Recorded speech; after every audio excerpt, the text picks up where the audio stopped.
What's up, y'all?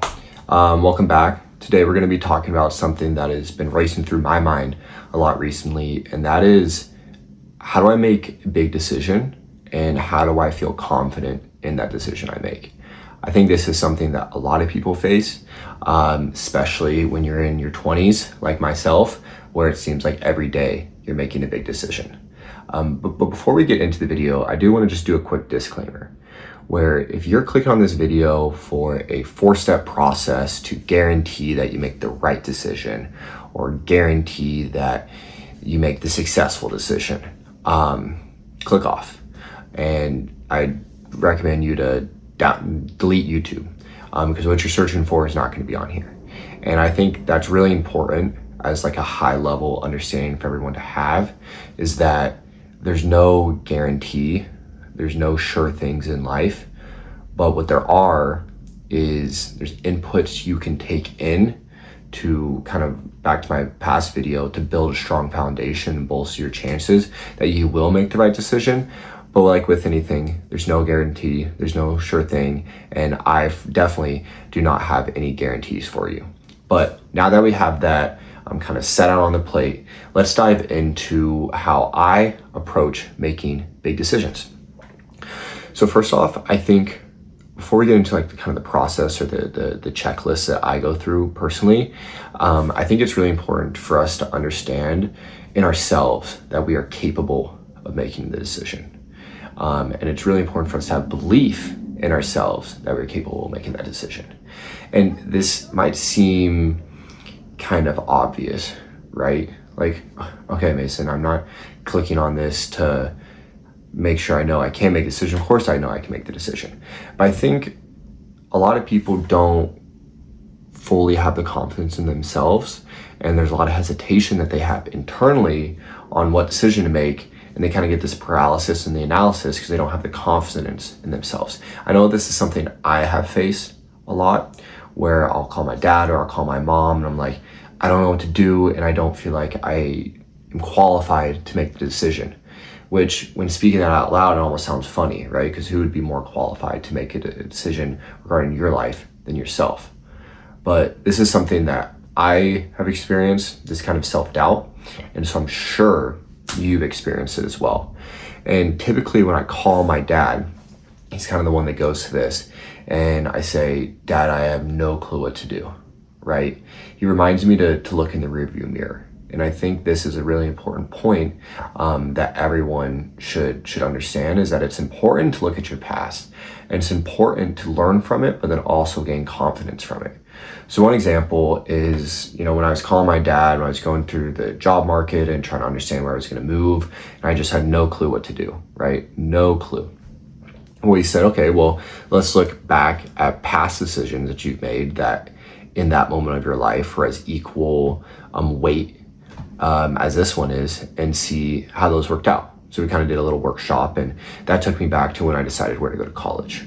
Right now, when I was choosing to decide to go to where to college, I really was just approaching of what felt right, and I ended up going to the University of Oregon. Go Ducks. Brutal loss last week, but we'll bounce back. But anyway, I went up going to the University of Oregon, and I feel like if you went and asked a lot of people right now, do you think University of Oregon is the best school for your kid to go to? Chances are, probably a lot of people are not going to say, yes, that is the best place to go to. But for me, it felt right. I don't know what about it, but I felt drawn to it. It's my home state, and I decided to go there. And now I'm here in New York City talking with you, and at my job, a lot of people who went to Ivy Leagues are also at my job. So even though maybe I made, in what some people would have viewed, the wrong decision, we all ended up in the same place. So for me, that gives me a lot of confidence, right? Because I know, okay, well, if I make a decision that other people don't favor or whatever when choosing the right job, I know based off my past experience, I'm going to end up to a place that I'm happy with. Because right now, love living in New York.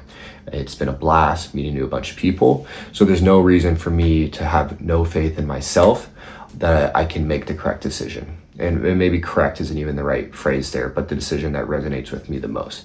So I think for you, if you're facing a big decision in your life right now, I want you to take a look back at other big decisions you made in your life and ask yourself, okay, it's either you realize that you're happy with those decisions and you're glad where you are, or maybe you realize that you don't like the decisions you made, you learn from it, and that's going to give you confidence because you now know I'm better equipped because I have this knowledge that I don't want to make a decision similar to this again, and I can have confidence that I'm going to make a better decision, right? So it's not even if like your past results were positive or negative, it's just the fact that they were there in the past, you learn from it, and you should be confident in yourself because of those learnings.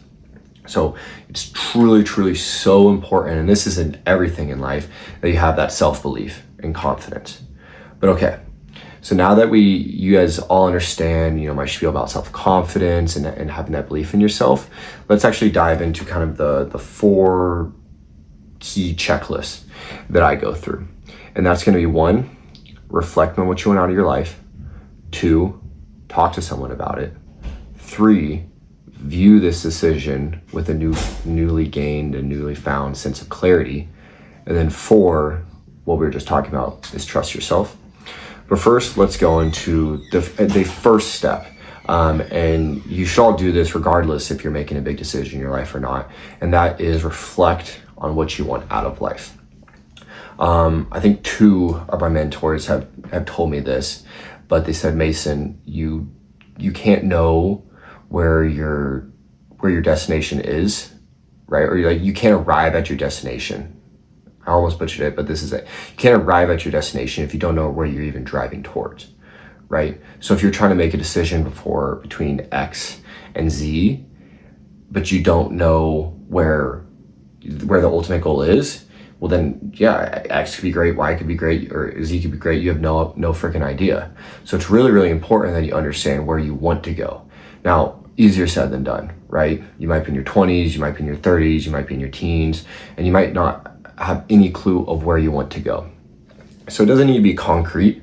It doesn't need to be, I know I want to do this at this age and be in this place, but it should have an idea.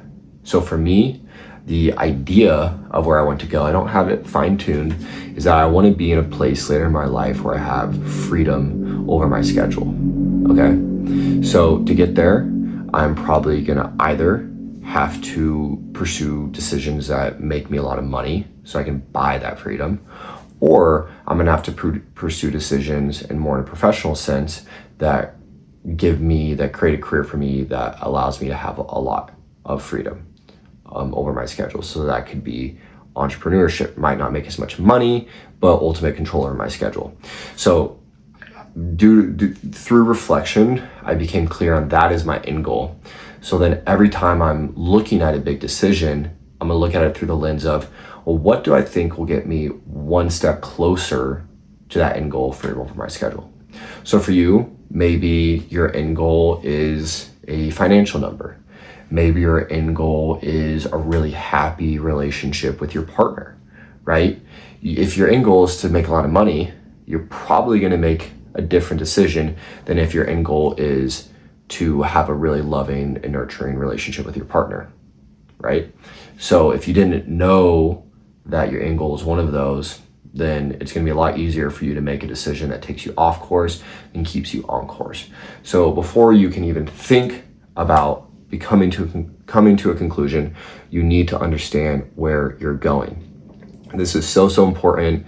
It's not only important in this context, but it's also just important in life. It gives you a lot of clarity, and it's something you should do. So that's number 1. But now that you've gained this clarity, and I like to say you've gathered inputs from within of maybe what decisions you make, now it's time to go talk to someone, right? And it's important you talk to someone after you've done this internal reflection, because it's gonna help guide your conversation with them a lot more. But let me tell you, talking to someone, having a mentor, having a friend that you can go to and gather their input is one of the hacks of life. For me, whenever I'm in a situation I don't know what to do, the first thing I do is call one of my parents, call one of my siblings, call one of my mentors who I'm really close with. And I say, hey, when you had to make a similar decision, what was going through your mind? What were you thinking about? Are you happy with the decision you made? Right? I can learn so much from them before I have to take a step forward. So then by learning from them, the chances of me avoiding some pitfalls and getting stuck where they did increases because I'm learning beforehand so I don't make the same decisions as they did. And it's actually crazy how empowering, how energizing, and how just helpful at the end of the day it is to talk to people who have gone through similar experiences. And I can guarantee you, whatever you're going through right now, someone else has experienced something similar, and there's a lot to learn from their story. Now, they could be older than you, they could be younger than you, they could be the same age as you. It's not important on their credentials, right? It's important on the relationship you have with them and that you trust them. So step 2 is go and talk to someone you trust. Please go find a mentor. People love mentoring, especially if you're on the younger side still. It's very rewarding for them, and it can be extremely rewarding for you, and it can propel you forward by a lot. And I'm always kind of shocked that people I meet don't have mentors, because I have so many of them, and I hold them all dear to my heart. So that's side tangent, but step 2 is go talk to someone. So now you've gathered inputs from within, and you've also gathered inputs from the external world, from other people. So now it's important to come back down and look at the decisions with this newfound clarity that you've gained, right? This new sense of clarity you've gained. You now know where you're going. You now have inputs from other people who have made similar decisions, and you have more knowledge around potential steps or potential outcomes. Now you're really well equipped, and you have all the tools to sit down and really look at this decision, this two-way prong, and see what feels right? Now you have all the information. Now you need to look at, okay, what are the pros of decision A? What are the pros of decision B? What are the cons of both of them? And I can guarantee you, even if you've already done this, you're gonna feel some sort of pull that's stronger towards one of the decision than the other, because you now are more tuned in, right, of what is gonna take you to where you wanna go. Because you've reflected, because you've talked to people, you're gonna naturally be drawn towards the decision that aligns with that more. Compared to if you sit down and do pros and cons without reflecting, without talking to people, sure, that's probably a helpful exercise, but you're not gonna have that clarity to pull you one way or the other. So now you've done the pros and cons, and I guarantee you felt some sort of energetic pull one way or the other. Now, and this is the scary part, this is the hard part, you just have to trust yourself. We already talked about it earlier in the video, but you need to believe that you are capable of making a decision, and you need to have confidence in yourself, right? And if you do these 4 things, if you run through this checklist, I can't guarantee you that it's gonna work out. I'm gonna keep it real, I already talked about that. But what I am really, really confident is that if you do these 4 things and you do them with proper thought and proper time, the chances of you making a decision that you feel really good about in a couple months, a couple years, or later down in life is going to be a lot higher, right? It's going to be a lot higher. So if you're watching this, it probably means you're a curious person, probably means that you like learning, that you're open to new experiences. And if you're one of those people, if you make a decision that takes you off course, I have a lot of confidence in you that you'll be able to get back on course, because people who are curious, open to new experiences, want to learn. You're going to gather knowledge, you're going to gather experiences that equip you with the tools you need. So I believe in you. I have confidence in you making the right decision. You should believe in yourself, have confidence in yourself, and I'm excited to hear about it. Thank you.